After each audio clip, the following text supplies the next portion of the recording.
தேர்தலுக்கு முன்பே வந்து விஜய் அவர்களோட கூட்டணி அமையுமா அப்படிங்கிற ஒரு எதிர்பார்ப்பு இருந்தது. அப்படி அமைஞ்சதுன்னா தாவேகா அதிமுக கூட்டணி ஆட்சிங்கிறத எதிர்பார்க்கலாமா? டிஎம்கே விசஸ் டிவிகே, திமுகவுக்கும் தாவேகாவுக்கும் தான் போட்டின்னு உங்களை போட்டியிலேயே அவர் சேர்த்துக்கல.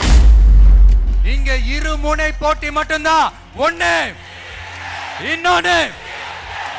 சென்னை ஏற்கனவே வந்து திமுகவுடைய கோட்டைன்னு சொல்லப்படுது. திமுக தான் பெருவாரியே வெற்றி பெறுறாங்க. இந்த முறை அதிமுக 2ஆம் இடம் கூட இருக்காது. திமுக விசஸ் தாவேகா தான் சென்னையில போட்டியே. சில இடங்கள்ல 3ஆம் இடத்திற்கும் சில இடங்கள்ல டெபாசிட்டே அதிமுக இழக்கும்ங்கிறாங்க. ஒருத்தர் வீழ்த்தினா ஒருத்தர் ஜெயிக்கணும் இல்லையா? அப்ப யாரை ஜெயிக்க வைக்க போறீங்க நீங்க? யார் தமிழ்நாட்டில் யார் ஜெயிக்கணும்னு நினைக்கிறீங்க நீங்க? வெளிப்படையாக பேச மாட்டுறாங்க, பயப்படுறாங்க. இந்த நாளைக்கு எதாவது வந்தால் நம்மள எதனா பண்ணிடுவாங்களோ இந்த பய உணர்வோடு இருக்காங்க. அந்த பய உணர்வை எங்கே காட்டுவான்? கோவத்தை ஒற்றை விரல் புரட்சியில் தான் காட்டுவான். நீங்கள் ஒரு விரல் புரட்சின்னு சொல்கிறீங்க, செங்கோட்டையன் அவர்கள் வந்து விசில் புரட்சி வரப்போகுதுன்னு சொல்கிறாரு. அவர் விஜய் வரலன்னா ஏதோ சூசை அட்டன் பண்ணுற மாதிரிலாம் சில லேடிஸ்லாம் போட்டு இதெல்லாம் போட்டுருந்தாங்க. நான் பார்த்தேன் ஒரு இடத்துல.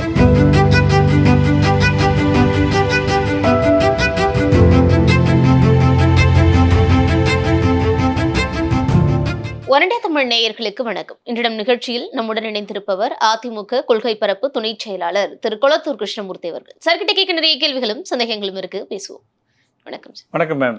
ஒன் இண்டியா நேயர்களுக்கு வணக்கம். 2026 சட்டப்பேரவை தேர்தல் நடந்து முடிஞ்சு தேர்தலுக்கு பிந்தைய கருத்து கணிப்பு அப்படின்னு சொல்ற எக்ஸிட் போல் முடிவுகள் வந்துருச்சு. நமக்கு இன்னும் உண்மையான மக்கள் தீர்ப்பு தெரியறதுக்கு இன்னும் சில நாட்கள் தான் இருக்கு அப்படின்னு சொன்னாலுமே இந்த எக்ஸிட் போல் அப்படிங்கிறத பாக்குறப்போ பெருவாரியான கருத்து கணிப்பு முடிவுகள்ங்கிறது திமுகவுக்கு சாதகமாக மீண்டும் திமுக ஆட்சி அமையும் சொல்றாங்க. 2 கருத்து கணிப்பு முடிவுகள் மட்டும்தான் உங்களுக்கு சாதகமாக அதிமுக ஆட்சி அமையும், ஆட்சி மாற்றம் அப்படின்னு சொல்லியிருக்கிறாங்க. ஒரு கருத்து கணிப்பு முடிவு விஜய் அவர்களுக்கு தாவேகா சாதகமா இருக்கு. எப்படி பாக்குறீங்க இந்த முடிவுகளை? நீங்கள் இந்த கருத்து கணிப்புன்றது வந்து காலங்காலமாக பண்ணுறது தான். இதே இந்த கருத்து கணிப்பு வந்து 2016 மாண்புமிகு ஜெயலலிதா அம்மாவுக்கு அகேன்ஸ்டாக வந்தது. ஸோ எல்லாமே சிட்டியில் பார்த்தீங்கன்னாக்கா எல்லா ஓட்டர்ஸும் புக்கிங் ஆகிடுச்சு. இருக்கிற யார் அமைச்சர் என்ன போர்ட்ஃபோலியோ எல்லாமே ஃபிக்ஸ் பண்ணிவிட்டு எல்லா ரூமும் ஆக்குபைடு ஆக்சுவலி. அப்போ பார்த்தீங்கன்னா அம்மா ஜஸ்ட்டில் வந்துட்டாங்க, 138 சம்திங்கில் ஜெயிச்சு வந்துட்டாங்க. அப்போ பார்த்தீங்கன்னா எல்லாருக்கும் அதிர்ச்சி. ஸோ அந்த மாதிரி வந்து சாம்பிள்ன்றது வந்து ஒரு தொகுதியில் பார்த்தீங்கன்னா 3 லட்சம் ஓட்டு இருக்கலாம், ஒரு இடத்துல 2.5 லட்சம் ஓட்டு இருக்கலாம். மினிமம் ஏன்னா 1,60,000 ஓட்டு கூட இருக்கலாம். நீங்கள் அதில் போய் ஒரு 100 பேர்கிட்ட இல்லை 200 பேர்கிட்ட எதனா நீங்கள் ஒரு 1000 பேர்கிட்ட கூட கருத்து கணிப்பு எடுத்துக்கலாம். பட் அந்த சாம்பிளை வச்சுலாம் நம்ம டிசைட் பண்ண முடியாது. பட் இந்த காலகட்டத்தில் வந்து அது ரொம்ப இப்போதைக்கு ஒன்றா இருக்கலாம். பட் எங்களுக்கு 100% நல்லாவே தெரியும். ஏன்னா புரட்சித் தலைவர் உருவாக்கின இந்த கட்சி, புரட்சித் தலைவர் அம்மாவுக்கு அப்புறம் இன்றைக்கி மாண்புமிகு எடப்பாடியார் வந்து நல்லாவே கட்சியை வழி நடத்துகிறாரு. இன்றைக்கி தமிழ்நாடு முழுக்க சுற்றுப்பயணம் பார்த்தீங்கன்னாக்கா அந்த மாதிரி ஹார்ட் ஒர்க் பண்ணதே கிடையாது. இவ்வளோ ஹார்ட் ஒர்க் பண்ணி இன்றைக்கி நல்ல மகத்தான வெற்றி பெற்று அன்றைக்கி நீங்கள் பாருங்களேன், அன்றைக்கி காலையில் 10:30 மணிக்கெலாம் ஃபுல் ஸ்வீப்பில் நம்ம தான் 130+ தான். நான் என்னோட அசம்ஷனில் நான் சொல்கிறேன், 130+ நாங்கள் உறுதியாக நாங்கள் ஆட்சி அமைக்கிறது உறுதி. இண்டிவிஜுவல் மெஜாரிட்டிலே. பட் எடுத்த எடுப்புலேயே நீங்கள் வந்து கட்சி இப்போல்லாம் நிறைய பேர் எடுத்த உடனே விஜய் அவர் வந்துட்டார், அவங்க தான் சிஎம் அப்படிலாம் கிடையாது. எடுத்த உடனே இது வந்து ஃபாஸ்ட் மாதிரி இமீடியட்டாக இந்த கட்சின்றது உடனே ஃபாஸ்ட் எப்படி உடம்பு கெடுதலோ அது மாதிரி இந்த கட்சி கெடுதல் தான். ஏன்னா எல்லாமே 18 வயசு பசங்களாம் இருக்காங்க எல்லாமே. எனக்கு ஒரு ரோட்டில் போனாக்கா ஒரு 1000 செருப்பு கீழே கிடக்குது அப்படின்னா கண்ட்ரோல் மீறி. இப்போ எங்கள் தலைவர் வந்தாருன்னா நாங்கள் 5 லட்சம் பேர் கூட கூட்டுறோம். எங்கன்னா நீங்கள் ஒரு ஜோடி செருப்பை பார்க்க முடியுமா? எல்லாமே வந்து விவரமானவங்க. விவரம் இல்லாமல் ஒரு அப்படியே தன்னறியாமல் வெறித்தனமாக ஏறுறதும், டிரான்ஸ்ஃபார்மில் ஏறுறதும், செவுறு ஏறுறதும், பஸ்ஸில் ஏறுறதும் அப்படிலாம் அது வந்து கட்சிக்கு அழகில்லை. அது மாதிரி தான் பாஸ்போர்ட் மாதிரி தான் அந்த கட்சி. அது வந்து ஓட்டு வாங்கியிருக்காங்க, நான் இல்லைன்னு சொல்லலை. பட் அதை வந்து யாரும் எங்களை பாதிக்காது, எங்களுக்கு எந்த அளவுக்கும் பாதிக்கிறாது. நாங்கள் தான் அதை வெற்றி அடைவோம். இல்லை, எல்லா கருத்து கணிப்பு முடிவுகள் அப்படிங்கிறது திமுகவுக்கு சாதகமாக இருந்தாலும் இந்த வாக்குகளை பிரிக்கிறாங்கல்ல, இதன் அடிப்படையில் தான் வந்து அதிமுக வந்து பின்தள்ளப்பட்டதுன்னு சொல்றாங்க. காரணம் என்னன்னா, நீங்க என்னதான் விஜய் வாக்குகள் உங்களுடைய தாக்கம் உங்களுக்கு வந்து எதிரொலிக்காது, பிரிக்காது அப்படின்னு சொன்னாலுமே எப்பவுமே ஆட்சிக்கு எதிரான ஒரு வாக்காளர்கள் இருப்பாங்க. ஆன்டி இன்கம்பன்சி இருக்கும் 5 வருடங்கள், அது எந்த ஆட்சி அமைஞ்சாலும் இருக்கும். அப்போ அந்த ஆன்டி இன்கம்பன்சி வாக்குகள்ங்கிறது அதிமுகவை தாண்டிலும் விஜய் அவர்கள் பிரிச்சுட்டாரு. அதே மாதிரி பாஜக எதிர்ப்பு அப்படிங்கிறது வந்து திமுகவுக்கு கொஞ்சம் எடுத்திருக்கிறாரு, சிறுபான்மை வாக்குகள் அங்கேருந்து எடுத்திருக்கிறாரு, அதெல்லாம் இல்லைன்னு சொல்லல. ஆனா ஆன்டி இன்கம்பன்சி வாக்குகளாக இருக்கட்டும், அதிமுகவோட ட்ரெடிஷனல் ஓட் பேங்க்னு சொல்ற பாரம்பரிய வாக்குகளே இனி அதிமுகவுக்கான எதிர்காலம் இருக்கான்னு தெரியலன்னு சொல்லி விஜய்க்கு போட்டிருக்கிறதா சொல்றாங்க. நீங்க போன வாட்டி எங்களுக்கு அதுக்கு ஒரு 1.5% தான் வாக்கு வித்தியாசம். நீங்க போன ஆட்சி அமைக்கிறதுல சொல்றேன். ஆமா 21ல 3% 3% அவ்வளவுதான். 1.5லேருந்து ஒரு 3% தான். அது வந்து இப்போ நீங்க அன்னைக்கு இப்போ காலகட்டத்தில் டிடி தினகரன் அண்ணன் கிடையாது. பட் சில பேர்லாம் இல்லாதனால இன்னைக்கு அந்த ஓட்டு வங்கிலாம் பார்த்து நீங்க எம்பி தேர்தலாம் கூட ஓட்டு நிறைய வாங்கினாங்க பிஜேபி. இன்னைக்கு என்டிஏ கூட்டணி மகத்தான இதில் இருக்குது, ஸ்ட்ராங்காக இருக்குது. அந்த ஓட்டெல்லாம் நீங்கள் கால்குலேட் பண்ணி பார்த்தா கண்டிப்பாக வரும். ஏன்னா ஆட்சி மாற்றம் கண்டிப்பாக தேவை. திமுக யாரும் விரும்ப மாட்டாங்க நல்லா. ஏன்னா விலைவாசி உயர்வுலேருந்து இபி கரண்ட் பில்லேருந்து டேக்ஸ்லேருந்து எல்லாமே இவங்க சொன்ன கமிட்மெண்ட் 500-600 கமிட்மெண்ட் கொடுத்தாங்க. அதில் நீங்கள் 10% கூட நிறைவேற்றலை. அதெல்லாம் இனி வந்து திமுகவை யாரும் நம்ப மாட்டாங்க. இதை என்ன சொல்கிறாங்க, இது வந்து ஒரு டிஜிட்டல் பிரச்சாரம் மாதிரி கொண்டு போய் மக்கள்கிட்ட மாற்றி திணிச்சு அதை அந்த மாதிரி ஒரு மாயை உருவாக்குங்களே தவிர, உறுதியாக சொல்கிறேன் ஆட்சி மாற்றம் அவசியம் கண்டிப்பாக தேவை. ஏன்னா இங்கே பார்த்தீங்கன்னாக்கா துப்புரவு பணியாளர்லாம் எவ்வளோ பேர் நீங்கள் ரிப்பன் பில்டிங் அவ்வளோ போராட்டம் அவ்வளோ பண்ணாங்க. ஸோ அவங்களாம் அகெயின்ஸ்டு, என்ஜிஓஸும் அகெயின்ஸ்டு. ஸோ இதெல்லாம் எப்போ உங்களுக்கு வெளிப்படும் நினைக்கிறீங்க? இந்த தேர்தலில் கண்டிப்பாக வெளிப்படும். அதுதான் அந்த ஆட்சி மாற்றம் வேணும்னு மனநிலையில் இருக்கக்கூடிய மக்கள் அதிமுக அவங்களோட ஃபர்ஸ்ட் ஆப்ஷனா எடுக்காம இந்த முறை தாவேக்காவை எடுத்துட்டாங்க. அதனாலதான் அவங்களுடைய வாக்கு வங்கி அங்க எந்த ஏரி இருக்கு அது வந்து அதிமுக கிட்ட இருந்து பிரிச்சதுதான் சொல்றாங்க. உறுதியாக அவங்க வந்து எடுப்பில் முதலமைச்சர்ன்றது அது இருக்காது. அந்த ஓட்டு அவங்களுக்கு நம்ம எல்லாம் அசம்ஷனில் தான் பேசுகிறோம். அவங்களுக்கு தான் விழுந்தது ஓட்டுன்னு எப்படி நம்ம கணிக்க முடியும்? எல்லாம் சொல்கிறத வச்சு தான் தெரியுது தவிர நீங்கள் எந்த கால்குலேட் பண்ணாலும் நம்ம அதிமுக ஓட்டு அதிமுககாரன் பார்த்தீங்கன்னா அதிமுகவில் தான் போடுவான். அது உயிரே போனாலும் மாற்றி பட்டன் அமுத்த மாட்டாங்க. அந்த முதல் பட்டன் தான். ஸோ அதான் அந்த எங்கள் ஓட்டு எங்ககிட்ட கண்டிப்பாக இருக்குது. மீண்டும் பாட்டாளி மக்கள் கட்சி இருக்குது இல்லையா, அவர் அன்புமணி அவங்களோட ஆதரவாளரும் அவங்களோட ஃபேன் எவ்வளோ பேர் இருக்கா, அந்த ஓட்டு நம்மளுக்கு தான் வரும்.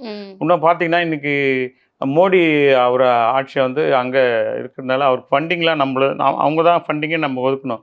ஸோ மத்திய அரசோட இணக்கமாக இருந்தால் தான் நம்மளுக்கு வந்து தமிழ்நாட்டுக்கு நல்லது நடக்கக்கூடிய எவ்வளோ விஷயங்கள்லாம் இருக்குது. ஸோ அதனால் வந்து மக்கள் தெளிவான முடிவு. ஏன்னா பிஸ்னஸ் கிடையாது இன்னைக்கு பிஸ்னஸ் பார்த்தீங்கன்னா கன்ஸ்ட்ரக்ஷனாக இருக்கட்டும் இல்லை எதுவாக இருக்கட்டும் எல்லாமே டைரக்ட் இன்வால்மெண்ட்டாக அவர் ஸ்டாலினோட மருமகன் இவ்வளோ பர்சன்டேஜ் வச்சாதான் நீங்கள் பில்டிங் கட்டணும். இது மாதிரி நிறைய பேர் இருக்குது. நான் சொல்கிறது வெளியே கொண்டு வரேன். எவ்வளோ பேர் வெளியே சொல்ல முடியல. அந்த ஆட்சி மாற்றன்றது இவ்வளோ பிரச்சனைக்கு நடுவில் வேற யாரும் ஆட்சி அமைப்பாங்க நீங்கள் நினைக்கிறீங்க சொல்லுங்கள்? நீங்கள் இப்போ நான் அதிமுக தமிழ்நாடை பொறுத்த வரைக்கும் 2 திராவிட கட்சி தான். வேறு ஆட்சி வந்து நீங்கள் 50 ஆண்டு காலமாக இருக்கட்டும் மாற்றி ஆட்சி அமைச்சது கிடையாது. இனிமேலும் அப்படி வாய்ப்பு கிடையாது. இந்த புதுசாக வந்து நடிகர்லாம் வந்தவங்களாம் சிவாஜி கணேசன்லாம் ஆரம்பித்து எல்லாம் போயிடுச்சு. அவர் கமலஹாசன் என்ன பண்ணார் பாருங்க. எல்லாரும் அந்த நடிகர்லாம் வந்து ஆட்சியை பிடிக்கணும் அதெல்லாம் வந்து எடுப்பில் அதெல்லாம் கிடையாது. விஜயகாந்த் கூட முடிவு சொல்லுது முடிவு சொல்லட்டும். இறுதி முடிவு எங்களுக்கு ஃபேவராக தாங்க இருக்கும். இறுதி முடிவு நீங்கள் 4ஆம் தேதி தெரியும். அது எங்களுக்கு தான் ஆட்சி மாற்றன்றது ஒன்றே ஒன்று தான். திமுகக்கு அப்புறம் அதிமுக தான்.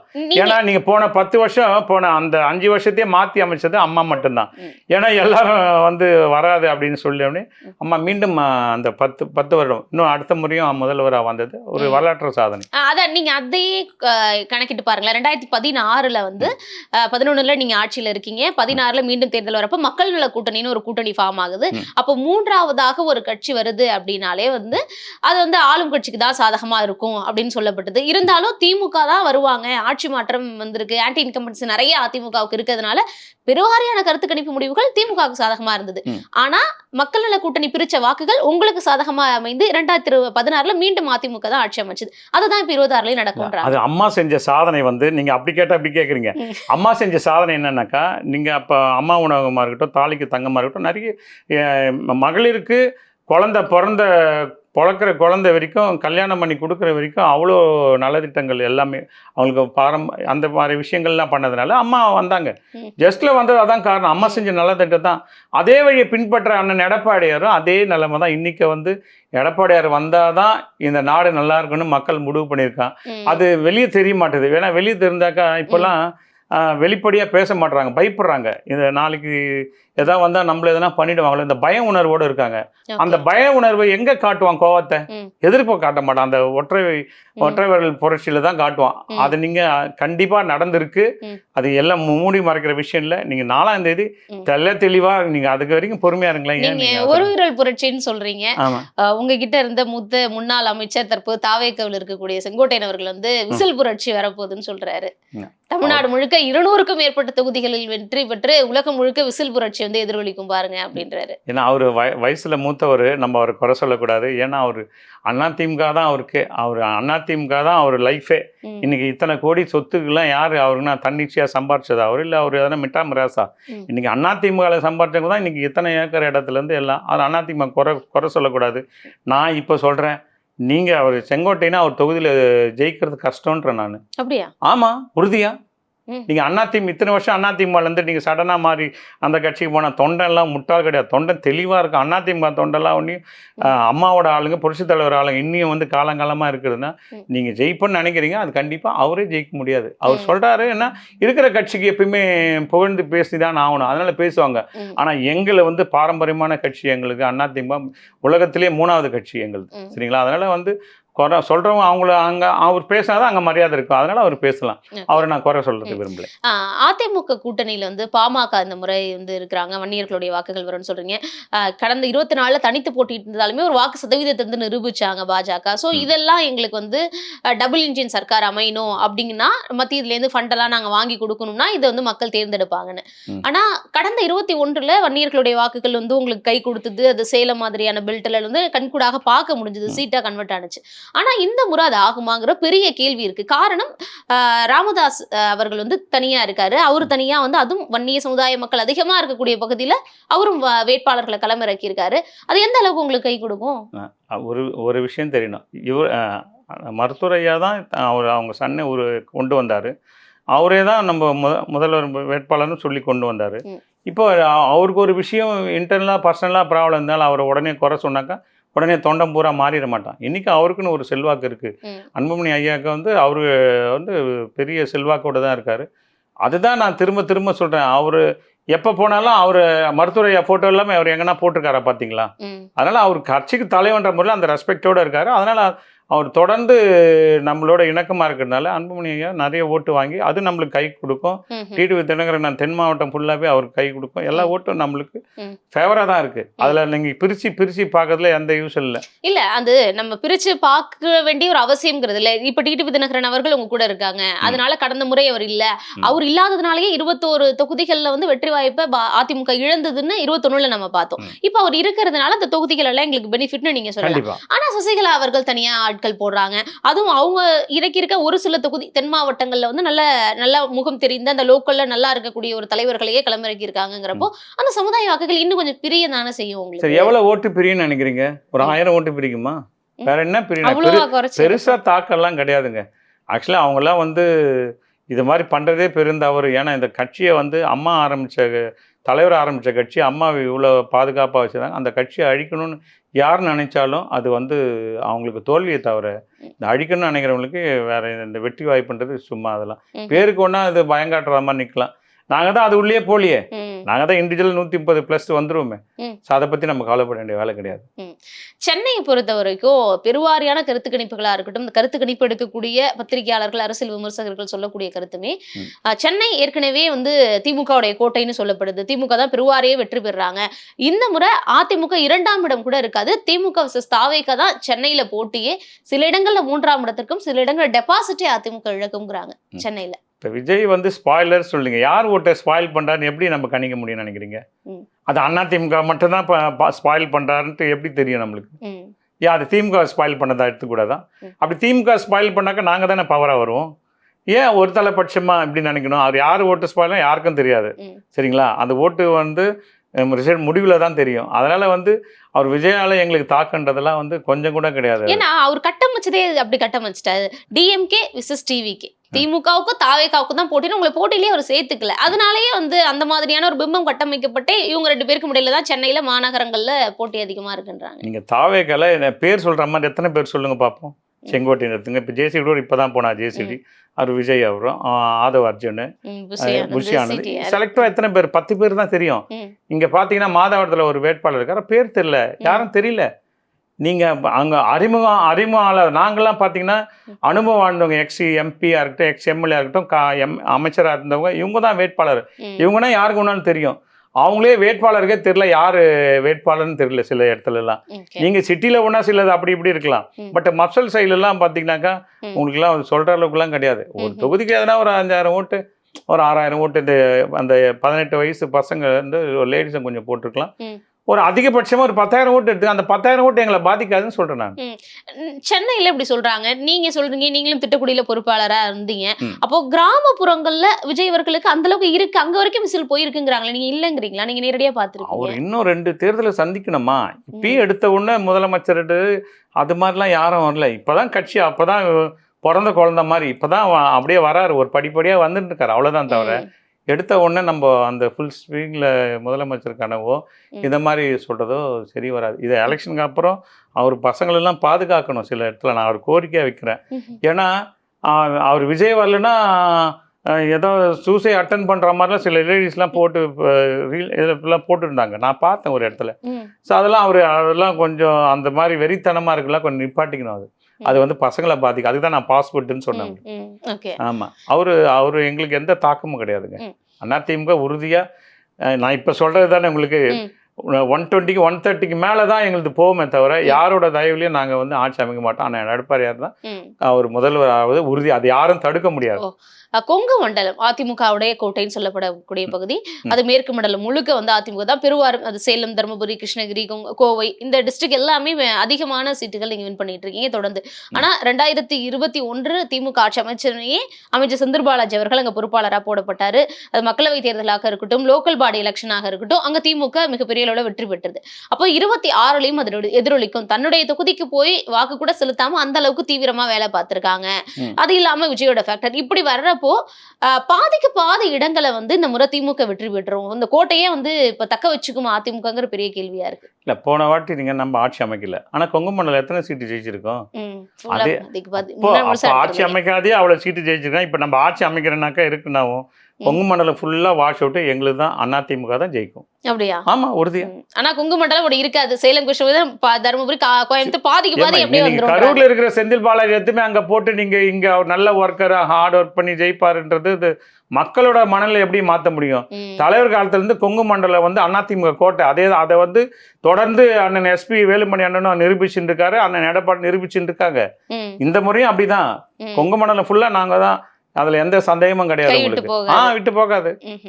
இப்போ எக்ஸிட் போல் கருத்து கணிப்பு முடிவுகள்ல வந்து நிறைய கருத்து கணிப்பு முடிவுகள் திமுக சாதகமா, சில வந்து ஹங் அசெம்பிளி வரும், நெருக்கமா தான் இருக்கு, திமுக அதிமுக இடைப்பட்ட சீட்டுங்கிறது நெருக்கமா இருக்கு. அப்படிங்கிறப்போ ஒருவேளை அந்த மாதிரியான ஒரு நிலை வந்தா அதிமுக தேர்தலுக்கு முன்பே வந்து விஜய் அவர்களோட கூட்டணி அமையுமா அப்படிங்கிற ஒரு எதிர்பார்ப்பு இருந்தது. அப்படி அமைஞ்சதுன்னா தாவேக அதிமுக கூட்டணி ஆட்சிங்கிறத எதிர்பார்க்கலாமா? அரசியல் எது வேணாலும் நடக்கலாம். இப்போ நம்ம இது வந்து இந்த மாதிரி ஒரு கெஸ்ஸிங்லாம் நம்ம பதில் சொல்ல முடியாது. ஸோ இப்போதைக்கு பொறுத்த வரைக்கும் அதிமுக வரும். நாளைக்கு அதுக்கு நம்ம பேச வேண்டியதே இல்லைன்னு நினைக்கிறேன், என்ன கேட்டாக்கா. அப்படி வந்தாக்கா அரசியல் எது வேணாலும் நடக்கலாம். அது தலைவர்கள்லாம் பார்த்து அவங்க என்ன முடிவு பண்ணாங்களோ அதுதான் தவிர அது எனக்கு எந்த கருத்தும் கிடையாது. அதை பற்றி நிறைவான ஒரு கேள்வி, ஒருவேளை ஒன்றிணைந்த அதிமுக இருந்திருந்தா ஓபிஎஸ் அவர்களாக இருக்கட்டும், சசிகலா அவர்களாக இருக்கட்டும், இப்படி செங்கோட்டையன் அவர்களாக இருக்கட்டும், இப்படி சிதறி பிரிஞ்சு போன தலைவர்கள் எல்லாரும் ஒரே இணையத்துல இருந்திருந்து கோரிக்கை நிறைவேற்றப்பட்டு பழைய ஒன்றிணைந்த அதிமுகவா இருந்திருந்தா விஜய் அவர்களுக்கு இந்த அளவுக்கு ஒரு பவர் கிடைச்சிருக்காதோ, இருதுருவ அரசியலாவே நீடிச்சிருந்திருக்கும். இந்த கருத்து கணிப்பு முடிவுகள்லையுமே இவ்வளவு எதிர்வச்சிருக்காது. அதை விட்டுட்டீங்களா அதிமுக? இப்போ வந்து இப்போ நம்ம அவர் ஓபிஎஸ் பற்றி இப்போ பேசுறதுக்கு நம்மளுக்கு நேரமும் இல்லை, அதை பற்றி பேசுறதே வேஸ்ட்டு. காரணம் கேட்டிங்கன்னா அவர் இங்கேருந்து திமுகவுக்கு போயிடுச்சு, அதை பற்றி நம்ம பேசவே கூடாது. இப்போது சசிகலா அம்மா அவங்க ஒரு தனி கட்சி ஆரம்பிச்சிட்டாங்க. ஸோ அதிமுகவுக்கு எந்த இடைஞ்சலும் கிடையாது. இப்போது கட்சி முழுமையாக வந்து அண்ணன் எடப்பாடியார்கிட்ட இருக்குது. இருக்கிற தொண்டம் பூரா அண்ணன் எடப்பாடி தான் இருக்காங்க. அதனால் வந்து இது பிரிஞ்சு போச்சு அதெல்லாம் கிடையாது. ஒரு விஷயம் மட்டும் தெரியணும், அம்மாவோட ஆட்சி கொண்டு வரணும்னா நீங்கள் தான் எல்லாமே இறங்கி அவர்கிட்ட பேசி சரிசமமாக போயிருக்கணுமே தவிர நீங்கள் அவர் கூப்பிடல, அவர் வைக்கல, அவர் போகலன்னு சொல்கிறது அர்த்தம் இல்லை. அதே மாதிரி அதிமுக வந்து யாரையும் அழிக்க முடியாது. இதை அழிக்க யார் நினைச்சாலும் அவங்களுக்கு தோல்வி தான். அந்த மாதிரி எண்ணத்தை வரவங்களுக்கு கூட இனி வரும் காலங்களில் அந்த மாதிரி எண்ணம் இல்லாதவங்க மட்டும் தான் இங்கே வந்து அண்ணன் எடப்பாடி சேர்த்துப்பாரு தவிர அந்த எண்ணத்தோட வரவங்களை யாரும் சேர்க்க முடியாது. அதிமுக எதிர்த்து நீங்கள் நின்னாலே என்ன அர்த்தம்? அப்போ நீங்கள் அதிமுக எதிர்க்கா அப்போ அம்மாவும் எதிர்க்கிறீங்க, புரட்சி தலைவரும் எதிர்க்கிறீங்க, அப்போ இப்போ இந்த ரெட்டையிலையும் எதிர்க்கிறீங்க. எதிர்த்து நீங்கள் எப்படி நீங்கள் களம் காண முடியும்? சரி, திமுகவுக்கு தோக்கடிப்பன்னு சின்னம்மா சொல்கிறாங்க, ரைட்டு. அப்போ யார் ஆட்சி அமைப்பாங்க? திமுக வீழ்த்துவதே எங்களோட நோக்கம்ன்றீங்க. அப்போ நீங்கள் யாருக்கு ஃபேவராக சொல்கிறீங்க? நீங்கள் ஆட்சி அமைக்க போகிறீங்களா? இல்லை நீங்கள் எத்தனை சொல்லுது 234 ஆள் போட்டிங்களா? துரோகிகளை முதல்ல வீழ்த்திடணுன்றாங்க. ஒருத்தரை வீழ்த்தினா ஒருத்தர் ஜெயிக்கணும் இல்லையா? அப்போ யார் ஜெயிக்க வைக்க போகிறீங்க நீங்கள்? யார் தமிழ்நாட்டில் யார் ஜெயிக்கணும்னு நினைக்கிறீங்க நீங்கள்? யாரையும் வீழ்த்திட்டீங்கம்மா, திமுக வீழ்த்துறீங்க. அப்போ யார் ஆட்சி அமைப்பீங்க? யார் ஆட்சி அமைக்கணும்? அதிமுக தான் ஆட்சி அமைக்கணும். அப்போ என்ன அர்த்தம் அது? அவங்க அதிமுக இல்லை நீங்கள் என்ன விஜய்க்கு அவர் ஆட்சி அமைக்கணும்னு சொல்கிறீங்களா? மறைமுகமாக கூட்டணியா என்ன? பட் அதெல்லாம் இல்லை, அவங்க ஏதோ ஒரு கோவத்தில் சொல்கிறாங்க. அதெல்லாம் நீங்கள் நம்ம பெருசாக எடுத்துக்கலாம். இது குடும்பத்துக்குள்ளே இருக்கிற பிரச்சனைங்க தான். அதான் அண்ணன் எடப்பாடியாரை வந்து அதை எப்படி டீல் பண்ணிப்பார். ஸோ அதுக்குள்ளெல்லாம் நம்ம போக வரல. 4 முனை போட்டி, 4 முனை போட்டியில தீவிர மும்முனை போட்டின்னு எடுத்துப்போமே. இதுல 3 முதல்வர் முகங்கள்ல அதிகமாக, அதுவும் 2 முறை 234 தொகுதிகளுக்கும் சுற்றுப்பயணம் செஞ்சவர் உங்க பொதுச் செயலாளர் எடப்பாடி பழனிசாமி அவர்கள், மற்ற முதல்வர் வேட்பாளர்களை காட்டிலும். ஆனா அந்த அளவுக்கு உங்களுடைய உழைப்புங்கிறது களத்துல எதிரொலிச்சிருக்குன்னு நினைக்கிறீங்களா? எங்களை பொறுத்த வரைக்கும் கருத்து கணிப்பு முடிவுகள் அப்படி எதிரொலிக்கலையோன்னு நினைக்கிறோம். நீங்க எப்படி பாக்குறீங்க? எல்லாமே அவர் எவ்வளோ ஹார்ட் ஒர்க் பண்ண டைமே கிடையாது. நீங்கள் எல்லாம் நான் தான் அங்கே இதில் வந்தாங்க இல்லையா, கள்ளக்குடி இந்த திட்டக்குடியில் இருக்கிறப்ப நீங்கள் அந்த மாவட்டம் இதுக்கு வந்தப்போ எவ்வளோ எழுச்சியாக இருந்தது. எல்லா இடத்துலையும் தான் போனார் அவர். இன்றைக்கும் அவர் கட்சிக்காக பாடுபட்டுருக்காரு, ஹார்ட் ஒர்க் பண்ணியிருக்காரு. அந்த ஹார்ட் ஒர்க்குக்கு இப்போ தான் சேலத்துக்கு போயிருக்காரு. பட் ஹார்ட் ஒர்க்குக்கு என்றைக்குமே வந்து வெற்றி நிச்சயம். அதனால் வந்து மீண்டும் அதிமுக ஆட்சி அமைந்து உறுதி உறுதி உறுதி. ஒரே ஒரு கேள்வி மட்டும். கிரீன்வேஸ் இல்லத்துல அதிகாரிகள் எல்லாம், அரசு அதிகாரிகள் வந்து இபிஎஸ் அவர்களை சந்திச்சதாக ஒரு தகவல், அது உண்மைதானா? எந்த நோக்கத்தை சந்திச்சாங்க? ஒருவேளை ஆட்சி அமைச்சதுக்கு பிறகாக இருக்கிறதுக்கான ஒரு சந்திப்பா? என்ன செவிவழி தகவலா உலா வந்துகிட்டே இருக்கு? இல்லம்மா, இப்போ ஏற்கனவே அவர் முதல்வராக இருந்தார். பட் எப்பயுமே உங்களுக்கு பழக்கம் தானே, நாளைக்கு வந்துட்டாருன்னா என்னன்றதுக்காக முன்கூட்டியே கூட அவங்க வந்து சும்மா ஒரு இது வந்து பார்த்துட்டு போயிருக்கலாம். பட் அந்த யூகத்தில் நம்ம பேச முடியாது, எனக்கு தெரியாது. ஆனால் நீங்கள் சொல்லி தான் எனக்கு தெரியுது. பட் அப்படி பார்க்கறதுனாக்கா அப்போ அவங்களுக்கு தெரிஞ்சிருக்கலாம், இவர் தான் முதல்வர் ஆக போகிறாரு, அடுத்தது என்ன பிளான் எடுத்து அதனால் கொஞ்சம் டிஸ்கஷன் பண்ணிட்டு போயிருக்கலாம். நீங்கள் போகிறப்ப கூட எடப்பாடி வந்து சந்தோஷமாக தான் போனார். அதுலேயே எனக்கு தெரியுது, ஒரு சமிக்கையாக கூட நான் எடுத்துக்கலாம், நம்ம தான் ஆட்சி அமைக்கிறோன்றது. நிச்சயமா உங்களுடைய ஆசைகள் நிறைவேற மக்களுடைய தீர்ப்புகளும் அதே மாதிரி இருக்கா அப்படிங்கிறத பார்ப்போம். இவ்வளோ நேரம் ஒதுக்கினுடைய கேள்விகளுக்கு மிக நேர்த்தியா தெளிவான பதில்கள் கொடுத்ததுக்கு நன்றி. நன்றி தாய், நன்றி. ஒன் இந்தியா நேயர்களுக்கும். Subscribe to One India and never miss an update.